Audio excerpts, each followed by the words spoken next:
మన ప్రభువైన యేసుక్రీస్తు నామంలో అనుదిన దైవ కృపా కార్యక్రమం ద్వారా ఈ దినం దేవుని మాటలు వింటున్న మీ అందరికీ హృదయపూర్వకమైన వందనాలు తెలియజేస్తూ ఉన్నాం. ఈ మాటలు వింటున్న మీకు ఆయన ఉన్నతమైన కృప కలుగునుగాక. ఆమేన్. ఒక వ్యక్తి అప్పగించిన పనిలో నిర్లక్ష్యంగా వ్యవహరిస్తే ఆ యజమానుడు బాధ్యత లేని వ్యక్తిగా వ్యవహరిస్తున్నావు అని ఆ వ్యక్తిని మందలేస్తాడు. ప్రతి మనిషికి వయసు పెరిగే కొద్దీ వయసుకు తగిన బాధ్యతలు అప్పగించబడుతూనే ఉంటున్నాయి. ఒక దేశానికి సైనికునిగా పనిచేస్తున్న వారు ఆ పనిలో బాధ్యత లేకపోతే శత్రువుల చేతి నుండి దేశాన్ని కాపాడలేరు. ఏది ఏమైనా ప్రతి మనిషికి బాధ్యత అనేది చాలా ముఖ్యం. బాధ్యత కలిగి ఉంటేనే చేస్తున్న పనిలో విజయాన్ని చూడగలుగుతాం. చదువుకుంటున్న నీవు చదువుల పట్ల బాధ్యతగా వ్యవహరిస్తున్నావు. ఉద్యోగం చేస్తున్న నీవు ఉద్యోగం పట్ల బాధ్యతగా వ్యవహరిస్తూ ఉన్నావు. వ్యవసాయం చేస్తున్న నీవు ఆ వ్యవసాయ రంగంలో బాధ్యత కలిగి ఉంటున్నావు. ఈ భూలోక సంబంధమైన ఆశీర్వాదాలన్నిటి మీద బాధ్యత కలిగి నడుచుకుంటున్నావు. మరి దేవుడు నీకొక బాధ్యతను అప్పగించాడు అని నీకు గుర్తుందా? దేవుని చేత పిలువబడిన ప్రతి ఒక్కరికి దేవుడు ఒక్కొక్క బాధ్యతను అప్పగించాడు. దేవుడు నిన్ను గూర్చి ఆలోచన కలిగి నీకు కొన్ని బాధ్యతలు అప్పగించాడు. వాటిలో నీవు నమ్మకస్తునిగా కొనసాగాలి. కొన్నిసార్లు కొంతమంది వారికి అప్పగించబడిన పనిలో ప్రతికూలమైన పరిస్థితులు ఎదురైనప్పుడు వారిని వారు అపవిత్రపరుచుకొని ఆ బాధ్యతను కోల్పోతారు. వారికి అప్పగించబడిన బాధ్యతను పక్కన పెట్టేస్తారు. కలిగిన శోధనలకు లొంగిపోయి వారు పొందుకున్న ఆ బాధ్యతకు విరోధంగా క్రియ జరిగిస్తారు.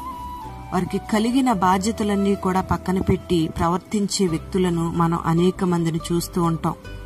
పరిశుద్ధ గ్రంథంలో తన యొక్క బాధ్యతను గుర్తించిన యవనస్తుడు మనకు కనబడుతూ ఉన్నాడు. నా యజమానుడు తనకు కలిగినదంతయు నా చేతికి అప్పగించెను అని యోసేపు పోతీఫరు భార్యతో మాట్లాడుతూ ఉన్నాడు.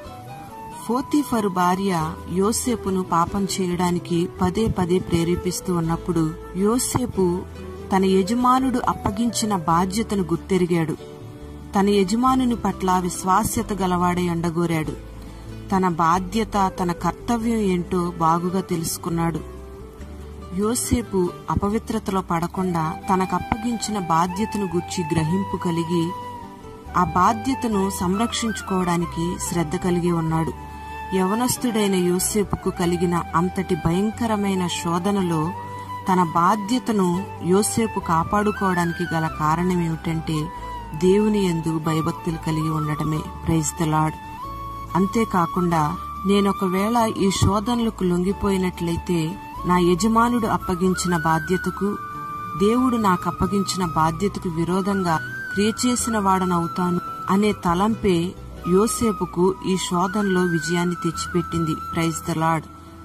ప్రియమైన దేవుని బిడ్డలారా, పరిశుద్ధ దేవునితో కూడా పరలోక రాజ్యంలో ఆయనతో కూడా పరిపాలన చేయబోతూ ఉన్నాం. మరి ఈ లోకంలో ఎటువంటి ప్రవర్తన కలిగి మనం జీవించాలో ఒకసారి ఆలోచన చేయండి. దేవుడు నీకు అప్పగించిన వాటన్నిటిలో నువ్వు బాధ్యత కలిగి ఉండాలి. దేవునికి నమ్మకమైన వ్యక్తిగా ఉండాలి. శోధనలు కలిగినప్పుడు దేవుడు అప్పగించిన బాధ్యతను నువ్వు మర్చిపోకుండా, విడిచిపెట్టకుండా ఆ శోధనలన్నిటినీ జయించి నీ బాధ్యతను నువ్వు నెరవేర్చాలి. అప్పుడే నీ ద్వారా దేవుని నామానికి మహిమ కలుగుతుంది. అప్పుడే యోసేపు వలె దేవుడు నిన్ను అనేకమైన వాటి మీద నియమించి అనేకులకు ఆశీర్వాదకరంగా మారుస్తాడు. ఈ మాటలు వింటున్న నీవు దేవుడు నీకు అప్పగించిన వాటన్నిటిలో నమ్మకస్తునిగా, బాధ్యత కలిగిన వ్యక్తిగా నడుచుకుందువుగాక. ప్రతికూలమైన పరిస్థితులు ఎన్ని ఎదురైనా పవిత్రతను కాపాడుకొని దేవుడు అప్పగించిన పరిశుద్ధమైన జీవితం చేయడానికి బాధ్యత కలిగి ఉందువుగాక. ఆమేన్.